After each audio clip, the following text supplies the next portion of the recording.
कुंडू जी, बलराज कुंडू जी। धन्यवाद अध्यक्ष जी। सबसे पहले तो मैं हमारे नए मुख्यमंत्री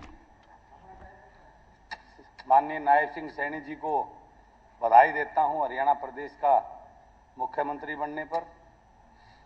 और एक बात तो मैं इनके बारे में कहना चाहूंगा कि बहुत ही सौम्य और सहज स्वभाव के, बहुत ही शालीन व्यक्तित्व के धनी हैं। कुंडू जी, आपका समय 5 मिनट है जी।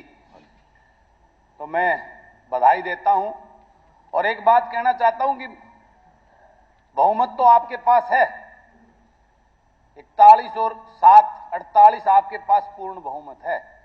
लेकिन मैं आपको एक बात बताना चाहता हूं, ये जो चर्चा हो रही है ना, ये चर्चा जो सरकार अब तक रही है उससे जितनी त्रास ये हरियाणा प्रदेश की जनता है वो आपके सामने रख रहे हैं कि आप उसके अनुरूप, उसको ध्यान में रखते हुए आगे इस प्रदेश के लोगों की भावनाओं के अनुरूप अपनी कार्यशैली रखें। हम पूरा समर्थन आपको देंगे।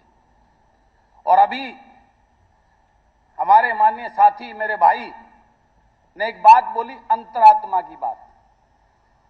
मैं परसों एक सोशल मीडिया पे एक फोटो आई हुई थी, एचपीएससी के सामने हमारी एक बहन अपने 2 महीने के बच्चे को लेके अपनी नौकरी के लिए एचपीएससी के सामने रात गुजार रही है। तो मैं कहना चाहता हूं, उसको देख के ये सरकार अपनी अंतरात्मा को जगाए, वो देखने की जरूरत है। आज पूरे प्रदेश का युवा नौकरी के लिए आपके पोर्टल, जिसको आप बड़े गुणगान करते हो, उसकी खामियों की वजह से, जिसके नंबर थे ज्यादा, कम नंबर वाले को आप ज्वाइनिंग दे रहे हो रातों रात, वो अपने हक के लिए वहां सड़कों पे बैठा है एचपीएससी के सामने। उनको देख के अंतरात्मा को जगा।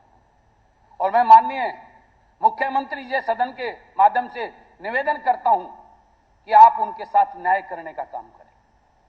और जिस प्रकार से किसान की बात मेरे साथी मेरे भाई कर रहे थे, अगर उस किसान का इतना ध्यान रखा होता तो किसान आज सड़कों पे नहीं बैठा होता। आपने अगर सारी चीजें खरीदी होती जो आप गिना रहे थे, तो आप जाकर उस किसान से उसका दर्द पूछो और उसका निवारण करो, उसमें हम आपका साथ देंगे। लेकिन खाली सदन में एक दूसरे पर कटाक्ष करने से, लांछन लगाने मात्र से उस किसान का भला नहीं होगा। यहां सरकार का गुणगान करने से उस किसान का भला नहीं होगा। आज प्रदेश का हर वर्ग अपने आप को ठगा हुआ, लुटा हुआ महसूस कर रहा है। हम 4.5 साल से इस सदन में चिल्ला रहे थे कि आपने इस ठगबंदर के साथ, इन लुटेरों के साथ करके इस प्रदेश का बेड़ा गर्क कर दिया। 4.5 साल बाद समझ में आई। ये जो लुटेरों वाला शब्द है ये निकाल दीजिए बीच में। मैं उसके लिए मैं सॉरी फील करता हूं उसको। तो मैं ये कहना चाहता हूं कि ये सरकार अगर इस प्रदेश के लोगों के, नागरिकों के अनुरूप, उनकी भावनाओं के अनुरूप और इस प्रदेश को आगे ले जाने के अनुरूप काम करती तो शायद ये दिन देखने को नहीं मिलता। परसों माननीय हमारे देश के प्रधानमंत्री जी हमारी सरकार के, हमारे सरकार के मुखिया का बहुत तारीफ कर रहे थे, लेकिन वहां जो प्रैक्टिकल रूप में उन्होंने देखा वहां जनता थी नहीं।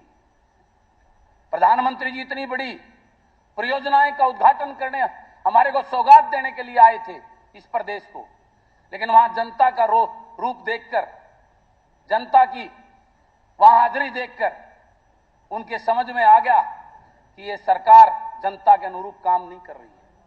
4 दिन पहले आपके नए मुख्यमंत्री जो राजस्थान से चुनकर आए हैं, वो नारनौल महेंद्रगढ़ में उनकी रैली थी लोकसभा की, मध्य प्रदेश के मुख्यमंत्री। वहां से जब देखा कि वहां कुर्सियां सारी खाली पड़ी थी, मात्र 300-400 आदमी बैठे थे, और फिर उस रैली को यह कहा गया ये तो कार्यकर्ता सम्मेलन था, फिर इतनी कुर्सियां क्यों लगाई थी। ये सारी खबरें उनके पास पहुंचने के बाद उनको एहसास हुआ इस प्रदेश की जो सरकार चल रही है वो आउट ऑफ कंट्रोल है। आज प्रदेश में लूट, भ्रष्टाचार, सरेआम हर रोज गोलियां चल रही हैं, सरेआम खुलेआम मर्डर हो रहे हैं, डकैती हो रही है, जंगल राज हो चुका है। तो मैं माननीय मुख्यमंत्री जी से इस सदन के माध्यम से यही निवेदन करता हूं, इन सारी पीड़ाओं को, इस प्रदेश के लोगों की पीड़ाओं को समझते हुए आप उनके साथ न्याय करने का काम करें। हम दिल से आपका साथ देंगे और आपको मैं शुभकामनाएं देते हुए और अध्यक्ष जी का धन्यवाद करते हुए अपनी वाणी को विश्राम देता हूं कि आपने मुझे बोलने का मौका दिया। धन्यवाद।